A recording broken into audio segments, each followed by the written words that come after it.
El proceso de los ungidos. Capítulo 7. Identificándonos con David y José. Algunos de nosotros nos podemos identificar en la Biblia con José el soñador o con David el ungido. A los dos se le cumplieron sus profecías a los 30 años de edad. Y de más está decirte que también recibieron sus profecías a los alrededores de los 17 años de edad, después de ser perseguidos y ultrajados. Sé que muchos de nosotros hemos sido maltratados y perseguidos por los mismos nuestros, pero si insistimos, la palabra de Dios se cumplirá en nuestras vidas. Se convirtieron en Saúles en vez de mis padres espirituales. Personas que estaban supuestos a ser mis padres espirituales se convirtieron en mis perseguidores, en mis Saúles detrás del ungido. Lo que me dolió fue que yo solo buscaba un lugar donde adorar a Jesús. Me senté en congregaciones con el anhelo de recibir de Dios, pero ¡wow! Lo que recibí fue persecución tras persecución, y a través de mis mismos hermanos mayores en Cristo. Y qué cosa de que los que te han martillado siempre son mayores que tú y superiores a ti en el ministerio. A David fue Eliab su hermano mayor y el rey Saúl, y a José fueron sus hermanos mayores, que los tiraron a la cisterna y luego lo vendieron enviándolo hacia su destino, Egipto. O sea, todo obra para nuestro bien, hasta en los abusos. Hoy, aunque llevo las cicatrices y las marcas, pero ya he sanado. Ya puedo hablar y reír de gozo. Y aún más, pues hasta este libro me sacaron esos malos obreros, malos ministros, falsos. Hoy sigo en mis pies, gracias al Espíritu Santo de Dios en mí, quien me ha anestesiado en los momentos más tristes de mi vida. Por eso tu mirada solo ponla en Jesús y no en el hombre o en la mujer que siempre falla. El cristianismo es caminar en un camino muy angosto, con tu cruz, perdonando instantáneamente a muchos 70 veces 7. El cristianismo es camino estrecho, donde solo caben tú y el Señor Jesucristo. La vida de los ungidos fueron perseguidas. El Señor me ha mostrado que la vida de José, que la vida de David y hasta la de Jesucristo fueron todos perseguidas. Dice la Biblia que ni aun los hermanos de Jesús creían en él. Nota, San Juan capítulo 7, verso 5. Y si ellos fueron casi todos perseguidos, no te sorprendas de que nosotros también seremos perseguidos y por los mismos nuestros. Nota, San Juan 15, versículo 20. Engendrados por Dios. A través de los años pude entender que todo ungido o escogido y llamado por Dios fueron o serán procesados por el alfarero Dios a través de diferentes circunstancias. Siempre recuerda, fuimos perseguidos por el mismo enemigo invisible desde el vientre de nuestra madre, porque ya el enemigo sabía de antemano que había llegado un embajador de Cristo. Nota, San Juan, capítulo 1, verso 13, dice, los cuales no son engendrados de sangre ni de carne, sino por voluntad de Dios. Como Naamán. Conozco algunos hombres disque de Dios, entre comillas, que son tan imperfectos. Algunos de ellos son como aquel funcionario, aquel general sirio, Naamán. Nota, segundo libro de Reyes, capítulo 5. Muy distinguido, y su armadura le cubría su lepra, pero por dentro estaba pudriendo su cuerpo de esta terrible enfermedad. Hoy día pasa mucho, así como le pasó a Naamán. Muchos ministros tienen sus títulos ministeriales, y con sus títulos y su fama se tapan su lepra, que simboliza la vida de pecado que hay en sus vidas íntimas y en lo muy secreto. Pero aún con sus títulos y fama, Dios todo lo ve, todo lo sabe. Dios no puede ser burlado. En algunos ministros místicos podemos ver que la gracia de Dios no hace diferencia de persona. Él usa gente imperfecta y los va moldeando. Por eso no podemos poner nuestros ojos en los hombres, sino en Cristo. Luego el Señor lo va transformando a través de los años, si es que se dejan moldear por el alfarero Dios. A veces veremos las imperfecciones y las bajezas de algunos ministros, que un día admiramos y nos maravillamos al ver su vergüenza. Pero también todos debemos entender que todos somos imperfectos y propensos a caer. Por eso tenemos que poner nuestra mirada en Cristo Jesús. Amén. Nuestra primera mirada tiene que ser a Jesús, porque los ministros también son de carne y hueso y fallan. Maldito es el hombre quien confía en otro hombre. Primero Dios y luego no ciegamente y con límites tratamos a los hombres. Dice la Biblia en Jeremías 15:5, así ha dicho Jehová, maldito el varón que confía en el hombre y pone carne por su brazo y su corazón se aparta de Jehová. Todo obra para tu bien. Muchas veces Dios usa lo que el enemigo intenta para mal, para nuestro bien. Por ejemplo, José fue perseguido por sus hermanos y lo vendieron como esclavo a unos ismaelitas que iban a Egipto. Nota, Génesis capítulo 37. José es vendido por sus hermanos. Versículo 1. Habitó Jacob en la tierra donde había morado su padre, en la tierra de Canaán. Esta es la historia de la familia de Jacob. José, siendo de edad de 17 años, apacentaba las ovejas con sus hermanos, y el joven estaba con los hijos de Bilha y con los hijos de Silpa, mujeres de su padre, e informaba a José a su padre la mala fama de ellos. Y amaba Israel a José más que a todos sus hijos, porque lo había tenido en su vejez. Y le hizo una túnica de diversos colores, y viendo sus hermanos que su padre lo amaba más que a todos sus hermanos, le aborrecían y no podían hablarle pacíficamente. Y soñó José un sueño y lo contó a sus hermanos, y ellos llegaron a aborrecerle más todavía. Y él les dijo, oíd ahora este sueño que he soñado. He aquí que atábamos manojos en medio del campo, y he aquí que mi manojo se levantaba y estaba derecho, y que vuestros manojos estaban alrededor y se inclinaban al mío. Le respondieron sus hermanos, ¿reinarás tú sobre nosotros? ¿O señorearás tú sobre nosotros? Y le aborrecieron aún más a causa de sus sueños y sus palabras. Soñó aún otro sueño y lo contó a sus hermanos diciendo, he aquí que he soñado otro sueño, y he aquí que el sol y la luna y 11 estrellas se inclinaban a mí. Y lo contó a su padre y a sus hermanos, y su padre le reprendió y le dijo, ¿qué sueño es este que soñaste? ¿Acaso vendremos yo y tu madre y tus hermanos a postrarnos en tierra ante ti? Y sus hermanos le tenían envidia, mas su padre meditaba en esto. Después fueron sus hermanos a apacentar las ovejas de su padre en Siquén. Y dijo Israel a José, tus hermanos apacientan las ovejas en Siquén, ven y te enviaré a ellos. Y les respondió, heme aquí. E Israel le dijo, ve ahora, mira cómo están tus hermanos y cómo están las ovejas, y tráeme la respuesta. Y lo envió del valle de Hebrón y llegó a Siquem, y lo halló un hombre andando él errante por el campo, y le preguntó a aquel hombre diciendo, ¿qué buscas? José respondió, busco a mis hermanos, te ruego que me muestre dónde están apacentando. Aquel hombre respondió, ya se han ido de aquí, y yo les oí decir, vamos a Dotán.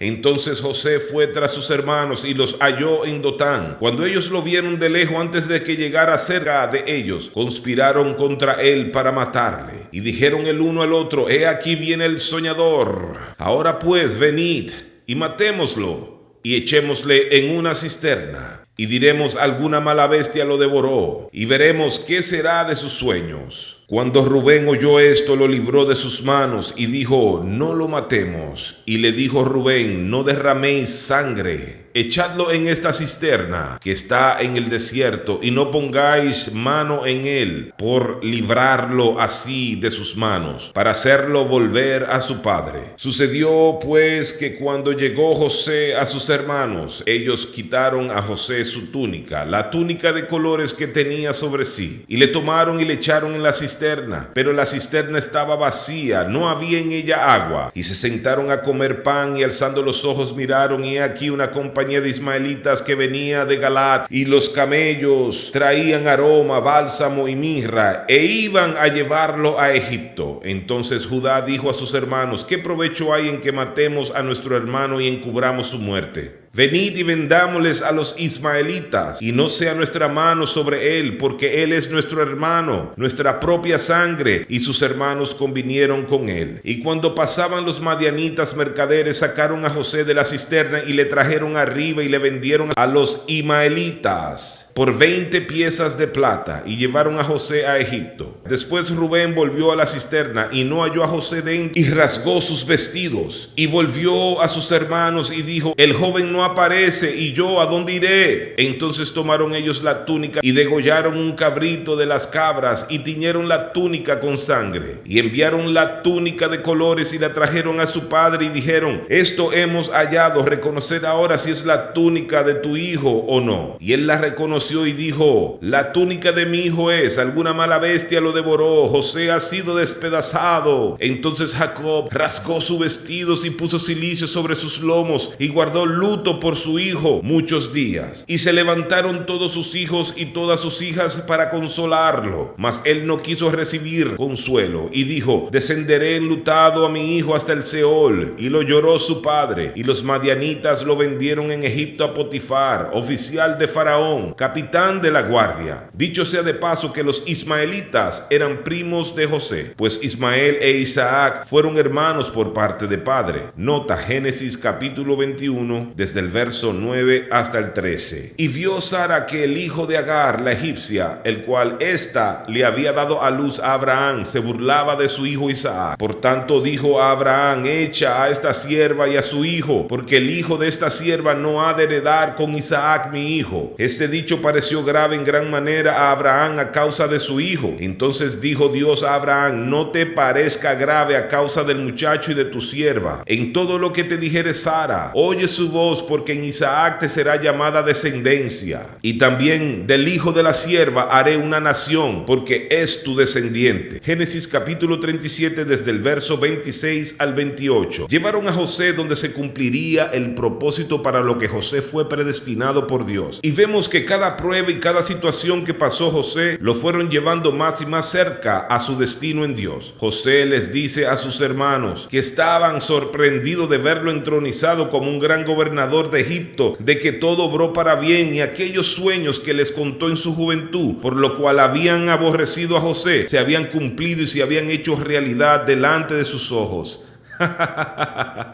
Aleluya, Dios siempre cumple su palabra. Dios siempre cumple con sus promesas. Aderezas mesas delante de mis angustiadores. Dice el Salmo 23, verso 5. Aderezas mesas delante de mí en presencia de mis angustiadores. Sí, así fue la historia verídica de José, el soñador, que delante de sus ojos Dios cumplió el sueño que tuvo en su adolescencia. Aún su padre Jacob Israel meditaba en ellos. Génesis capítulo 37, verso 11. Nota: ellos nunca se imaginaron que su salvación vendría a través de José el soñador, quien portaba el manto de colores. José es una tipología de Jesús. A Jesús lo vendieron por plata, al igual que también a José lo vendieron como esclavo por plata. El manto de colores simbolizaba que todas las naciones vendrían a buscar alimento donde José, que su nombre traducido del hebreo sería Jesús, quien tenía comida para que todo el mundo sobreviviera a la hambruna de aquellos días. Dicho sea de paso, los colores podrían representar las naciones, aunque sus hermanos trataron de matar y desaparecer a José para siempre, pero no pudieron lograrlo, porque cuando el dedo de Dios ha escrito con su dedo tu historia, entonces será. Porque aunque sus hermanos lo intentaron todo, pero aún así el soñador llegó a ser el gobernador de Egipto, y nadie pudo parar que se cumplieran sus sueños. Así que no te preocupes por lo que te atacan, porque tu sueño se cumplirá si esperas en Dios. El proceso del ungido. Podemos ver el proceso de David el ungido, perseguido por Saúl por años. Saúl, alguien a quien David amó, y dice la Biblia que Saúl lo amó muchísimo. Pero entonces, ¿qué pasó? Si Saúl lo hizo hasta su paje de arma, su escudero, su mano derecha. Primer libro de Samuel, capítulo 16, verso 21. Vemos en la palabra de Dios, en la Biblia, la manera de David conducirse, su prudencia y las victorias de David, el ungido, fueron intimidando al rey Saúl, un ungido sin unción y desechado, un veterano de guerra pero en decadencia. Y allí empezó la persecución de Saúl a David, primero con las lanzas que David esquivó 2 veces. Primer libro de Samuel, capítulo 18, verso 11. Dice: y arrojó Saúl la lanza diciendo: enclavaré a David a la pared. Pero David lo evadió 2 veces. Saúl le tiró a matar, pero no podía con el espíritu guerrero de David. El Espíritu Santo de Dios estaba sobre David, y aquel que te tiró a matar y todavía te ve en pies, sabe cuán fuerte eres y lo resistente que puedes llegar a ser. Mayor es el que está en ti que el que está en el mundo. Primera epístola de Juan, capítulo 4, verso 4. Nota: Tratarán y trataron de enclavarnos con las maldiciones, con palabras maldichas, palabras lanzadas en nuestra contra y malintencionadas, pero no pudieron ni podrán, porque Dios está con nosotros como poderoso gigante. A las palabras maldichas en mi contra yo las llamo lanzas espirituales de maldición, que se lanzan desde el púlpito y hay que revertirlas, así como hizo David al gigante, que le revierte sus maldiciones, y David termina cortándole la cabeza al gigante. Sé que no soy el único que fui o seré perseguido por líderes, gentes que realmente fueron o serán para algunos de nosotros en proceso instrumento de Satanás para tratar de maldecir nuestra vida con palabras maldichas, para matar o intentar matar nuestros sueños, nuestras visiones en Dios, para que soltemos el arado y miremos atrás, pero no le demos el gusto, sigamos perseverando. David revierte las malas palabras del gigante. Admiro mucho a David, que revierte las malas palabras del gigante Goliat.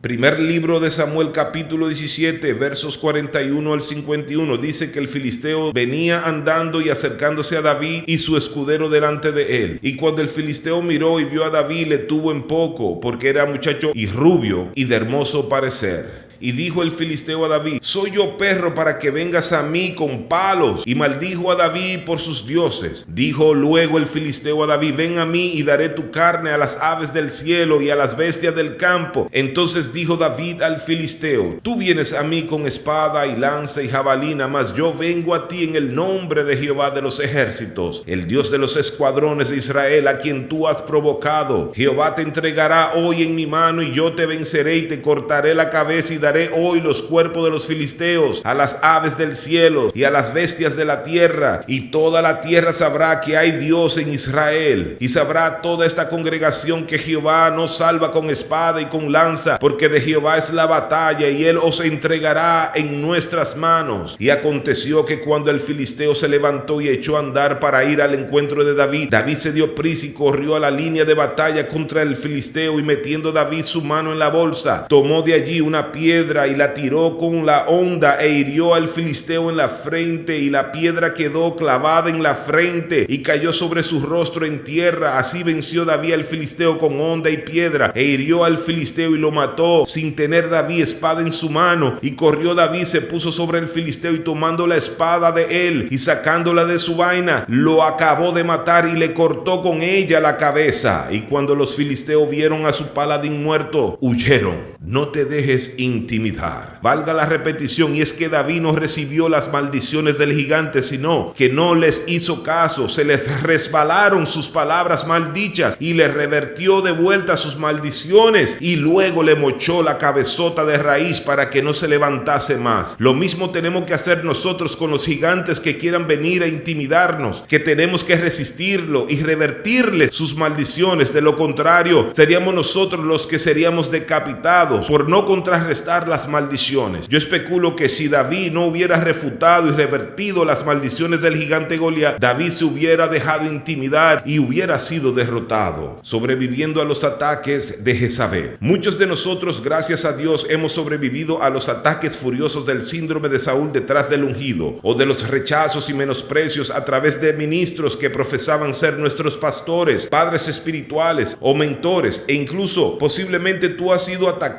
por este espíritu desde tu niñez, pues estos espíritus de Jezabel pueden usar familiares, alguien cercano, tal vez un amigo o a quien menos te imaginas, para tratar de tronchar tu destino en Dios, porque no son ellos los que te atacan, sino que es el espíritu inmundo de Jezabel en ellos que te atacan o te atacaron indirectamente. Valga la repetición, dice la Biblia en Efesios capítulo 6, desde el verso 10 al 18, acerca de la armadura de Dios y de que no tenemos lucha contra carne y sangre, sino contra demonios, contra huestes espirituales de maldad en las regiones celestes. Que por los demás, hermanos míos, fortaleceos en el Señor y en el poder de su fuerza, vestido de toda la armadura de Dios, para que podáis estar firme contra las acechanzas del diablo. Estad pues firmes, ceñido vuestros lomos con la verdad, y vestido con la coraza de justicia, y calzado los pies con el apresto del evangelio de la paz. Sobre todo tomad el escudo de la fe, con que podáis apagar todos los dardos de fuego del enemigo, y tomad el yermo yelmo de la salvación y la espada del Espíritu, que es la palabra de Dios, orando en todo tiempo con toda oración y súplica en el Espíritu, y velando en ello con toda perseverancia y súplica por todos los santos. Amén. Así como José fue perseguido por sus hermanos mayores, o como David fue acusado por Eliab, su hermano mayor, y perseguido por el rey Saúl, y menospreciado por Isaí, su padre, que ni lo llamó al sacrificio, así también algunos de nosotros seremos menospreciados y perseguidos por este espíritu de Jezabel desde nuestra niñez, y a veces a través de los mismos que amamos. Cuando el profeta Samuel fue a ungir a David como el próximo rey de Israel, en el primer libro de Samuel, capítulo 16, allí podemos observar que a David fue el último que llamaron para el sacrificio. Pero qué bueno que dice la Biblia que a los menospreciados de este mundo nos escogió Dios para avergonzar a los que un día nos menospreciaron. Primera de Corintios 1:28. Este verso dice que a los menospreciados de este mundo escogió Dios. Y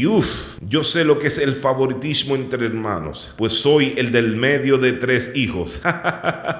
Sé cómo se sentía David, el menospreciado, pero fue él el escogido por Dios. El aguilucho que creció entre las gallinas. También nos pasa a veces que nos comparamos con los que nos persiguen. Recuerda siempre que eres un águila, no una gallina o un pollo. ¿Cuántos han escuchado el cuento del aguilucho que se le cayó a su papá águila en un gallinero? Que el aguilucho creció juntos con las gallinas y llegó a pensar que era un gallo también, y caminaba y comía como la gallina y los gallos, mirando para el suelo, hasta que un día el joven águila miró hacia arriba a los cielos y vio un águila volar sobre su cabeza, y ese día empezó a aletear con sus alas como esa águila que vio volando sobre su cabeza, y se dio cuenta de que era un águila también y no una gallina, y voló muy alto, lejos de aquel gallinero. Cuando sabemos quiénes somos realmente, no nos dejamos degradar de nadie, porque cuando crecemos y sabemos que somos muy especiales para Dios y que somos embajadores de Jesucristo y ministros del fuego de Dios, entonces todas las cosas cambiarán, porque así como piensa el hombre y la mujer en su corazón, así es él y así es ella. Proverbios capítulo 23:7. Tú eres lo que tú piensas que eres, y si te crees gallina o gallo y no águila, entonces quedarás allí estancado en tu gallinero. Ojalá no sea demasiado tarde cuando te des cuenta que has estado estancado en un gallinero donde quieren solo tus huevos y tus plumas para sus beneficios. Los hermanos de José y David se equivocaron con ellos, pues Dios lo exaltó a los dos delante de todos sus perseguidores.